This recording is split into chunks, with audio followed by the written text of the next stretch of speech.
एक बहुत ही गरीब आदमी होता है जिसके घर में 4 बेटियां शादी योग्य हो जाती है। जब 4 बेटियां शादी योग्य हो जाती हैं तो वो सोचता है कि मेरे पास इतना धन नहीं है, इतना पैसा नहीं है जो बेटियों की शादी अच्छे घर में कर पाऊं। लेकिन कहते हैं कि गरीबी में जो खास होते हैं वो भी नहीं पूछते हैं। गरीबी किसी भी हद की चीज नहीं है, लेकिन गरीब के पास चरित्र होता है, उसके पास सम्मान होता है, उसके पास इज्जत होती है। दोस्तों, जो मैं ये कहानी बताने जा रहा हूँ एक गरीब की है, लेकिन इस जगह भगवान को क्या मंजूर होना था वो किसी को पता नहीं है।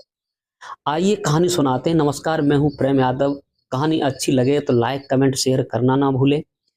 और कहानी आगे बड़ी ही इंटरेस्टिंग होने वाली है, कहानी को एक बार अवश्य सुनिए।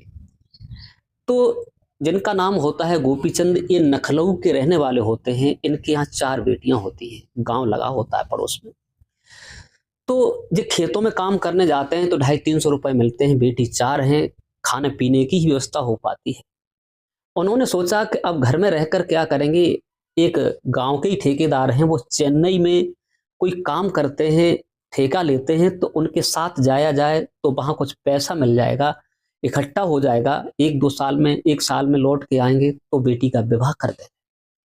अपनी पत्नी से कहा बेटियों के साथ रहना है, क्यों कोई बेटा है नहीं है, आपको इज्जत संभाल के रखनी है, और हम ठेकेदार के साथ नौकरी के लिए जाते हैं। लेकिन भगवान को जो मंजूर है वही तो होना होता है। अब वो गरीब गोपी उस ठेकेदार के साथ चेन्नई चला जाता है। जब चेन्नई जाकर के ठेकेदार ने नौकरी लगवाई, काम धाम अच्छा लगवा दिया। अच्छा लगवाने के बाद अच्छी नौकरी, पगार भी देते थे। देने के बाद दोस्तों होता यह है कि अकस्मात एक दिन उनका ग्राइंडर में हाथ चला जाता है और वो हाथ कट जाता है। हाथ कट जाता है, लेकिन ठेकेदार ने पैसा जो कंपनी की तरफ से मिलता था उससे उनका इलाज करवाया, हाथ कट गया। उसके बाद में जब उनसे कोई काम नहीं हुआ तो 5-6 महीना के बाद उनका ठेकेदार ईमानदार था, उन्होंने हिसाब कर देता है। ठेकेदार ने हिसाब कर दिया, बोले अब हम घर जाना चाहते हैं। वो वहां से मानसिक संतुलन बिगड़ जाता है जब आदमी का, तो माइंड काम नहीं करता, क्योंकि चिंता उस बात की थी कि पैसा पैदा करने गए लेकिन हाथ कट गया। वहां से ट्रेन में बैठ करके जब आते हैं तो झांसी आकर ट्रेन बदलनी पड़ती है। तो झांसी आकर ट्रेन बदलने के बदौलत वो नखलऊ वाली ट्रेन में न बैठकर वो दिल्ली चले जाते हैं। दिल्ली जब जाते हैं तो वहां पता चलता है कि नखलऊ नहीं है, दिल्ली है। दिल्ली से फिर बैठते हैं तो अपने घर पे आ जाते हैं। घर पे जब आते हैं, बेटियां, पत्नी जब मिलती है तो पिता का हाथ देखती है तो बेटी सब रोने लगती है। पिता कुछ पैसे इकट्ठे करके ले गया था, कुछ दवा में खर्च हो गए थे, कुछ खर्चा भी हो गया था।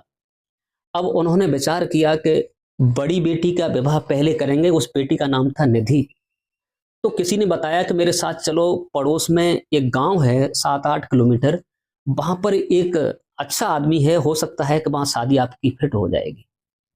तो वो गरीब आदमी उसके साथ चल पड़ता है। बोले ठीक है भैया, अगर आपकी बात बन जाए तो ठीक, चल पड़ते हैं। जाते हैं और उस आदमी से कहा जाता है कि 4 बेटियां, इनके पास है कुछ नहीं, तुम्हारी जो खातिरदारी होगी, जैसा भी होगा, दहेज के लिए मत आप कुछ कहना, शादी कर लो। लेकिन तब तो वो आदमी कहता है कि हाँ, मेरे बेटे के विवाह में 2 लाख रुपए मिल रहे थे, 3 लाख रुपए मिल रहे थे, लेकिन ठीक है, देखा जाएगा, जो इनसे बने वो कर देना। लेकिन उस समय तो कह दिया। बारात की तैयारियां होती हैं, बारात की सब कुछ आने जाने की व्यवस्था की जाती है, जैसा उस गरीब से बनता है। गरीब से जब बनता है जैसा कुछ किया जाता है, लेकिन जो भी द्वाराचार जो होता है वो सब उसने कहा घर पे ही कर लेते हैं। बोले ठीक है, बारात आ जाएगी, सब घर पे ही हो जाएगा, वहीं जो कुछ देना लेना सब सब कुछ कर लेना। लेकिन गरीब ने बढ़िया से व्यवस्था करवाई। बढ़िया व्यवस्था करवाने के बाद बारात को बुलाया गया, बारात का सत्कार हुआ। और उसके बाद में जब दरवाजा होता है तो दूल्हा जब आता है तो समधी कहने लगा, दहेज जो मैंने बताया था कि मेरे बेटे को 2-3 लाख रुपए शादी में मिल रहे हैं, मैंने आपसे पहले ही कहा था। गरीब को जब कहा तो उसके पास लाख क्या 10 रुपए नहीं थे उसके पास। अब वो कहाँ से व्यवस्था करे।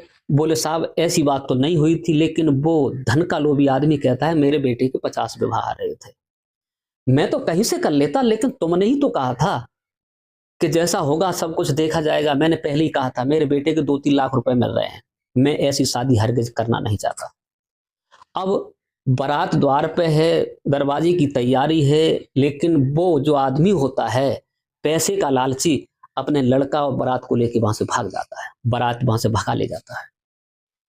बारात जब चली जाती है उस गरीब की द्वार से लौट करके एक पैसे के पीछे, तो उसकी लड़की निधि को मालूम पड़ता है कि मेरे द्वार से मेरी बारात लौट करके जा रही है, क्या ये बारात जाएगी या मेरा जनाजा जाएगा। लड़की उस समय तो कुछ नहीं कहती, अपने लाल जोड़े में, लाल साड़ी में श्रृंगार किए हुए बैठी थी। वो आधी रात को उठती है, पड़ोस में ही एक बगीचा था, रस्सी उठाती है, रस्सी उठाने के बाद अपनी फांसी लगाकर आत्महत्या उस पेड़ से कर लेती है। जब दुल्हन को सुबह देखा जाता है कि वो लड़की है कहाँ, तो एक पेड़ से लटकी हुई होती है दोस्तों। जब वो लटकी हुई होती है, उसकी माँ जब सुनती है तो माँ भागती है, एक कुआं में गिर जाती है और वो भी मर जाती है। दोस्तों, गरीबी के चलते उस पैसे के लोभी ने एक घर में दो मातम पसरवा दिए। पहले बेटी ने हत्या की, फिर माँ ने हत्या की। वो गरीब आज कहीं का नहीं रहा। दोस्तों, गरीबी में कोई किसी को नहीं पूछता। पैसे के चक्कर में कहते हैं कि समान सही कीजिए, बैर भाव और प्रीत, बराबर कैसे ही झगड़ा करना चाहिए, बराबर कैसे ही सब कुछ बैठक करनी चाहिए। बड़े के पास बैठोगे तो बड़ी बातें करेगा, तुम्हारे पास 2 रुपए नहीं, तो कभी भी बड़े के पास तुम्हें सम्मान नहीं मिल सकता, गरीब के पास सम्मान मिलता है। वो धन का लोभी बारात को लेके चला गया, और उधर जो लड़की होती है उसे भी लाया जाता है और उसकी माँ को लाया जाता है। जहां डोली उठनी थी वहां आज 2 अर्थी उठ करके और शमशान की ओर जाते हैं। दोस्तों, ये कहानी एक दहेज और गरीबी की है। दहेज के पीछे लोग न जाने क्या क्या करते हैं। 2 रुपए ना मिले, उन्हें लड़की के चरित्र से कोई मतलब नहीं है, उन्हें केवल पैसा के चरित्र से मतलब है। दोस्तों, पैसा सब कुछ नहीं हो सकता।